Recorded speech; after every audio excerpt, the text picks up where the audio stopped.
This motion fails.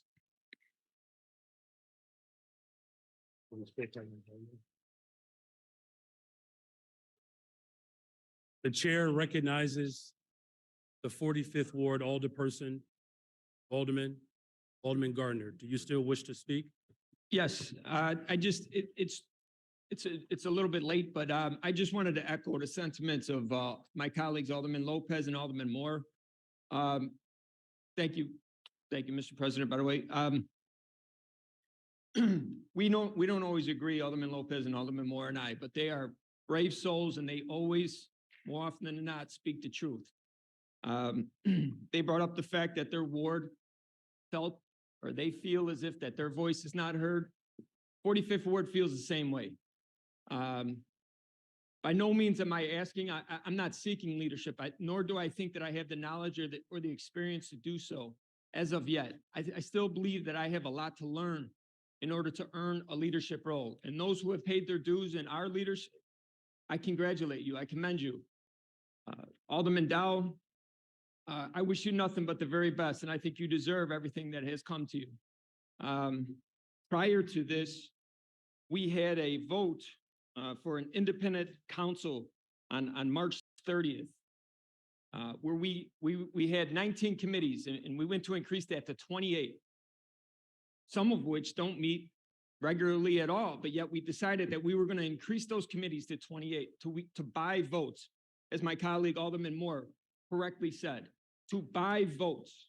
And that's what we did on March 30th with zero transparency. Not to mention to add $2.5 million to taxpayers with the additional 9 committees. I'm disappointed in the way it went down on March 30th. I'm disappointed that the way it went down now. I want to commend, again, Alderman Lopez and Alderman Moore for being brave enough to speak out about this. And also to the newer generations. I come from, as many of you know, as a Chicago fireman, where seniority is everything. And everybody wants to come onto this job, and everybody wants to put out the fire. Everybody wants to be a hero. But when you go to the appropriate firehouses, a lot of the smart veterans say, learn to sweep the floor, take out the garbage, do the little things, clean out the rig. And I think that applies to every job, or should apply to every job. I think we all should pay our dues. We have people like Alderman Beal, who's been here for 25, 6, 7 years, never had a committee. Pardon me? Yes? Well, he doesn't have anything now, right? I think he was referring to his age. Age. So, again, I'm not saying that I'm looking for any leadership, nor do I think that I deserve it. I think I have a lot to learn. I think a lot of people in this room have a lot to learn, but they're in leadership roles because they are in what we would call the in crowd.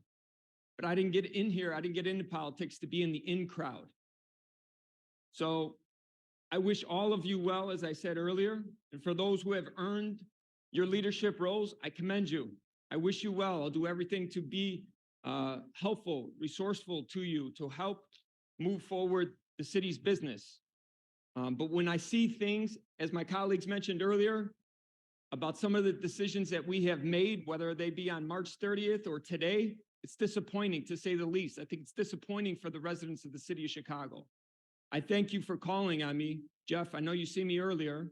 I wish you would have called on me earlier prior to the vote, but I appreciate the fact you give me an opportunity to speak because the 45th Ward feels as if our voices don't want to be heard. Thank you. Thank you, Alderman Gardiner. Is there anyone else? Because I think it's important. In fact, I firmly believe it's important that every voice is heard.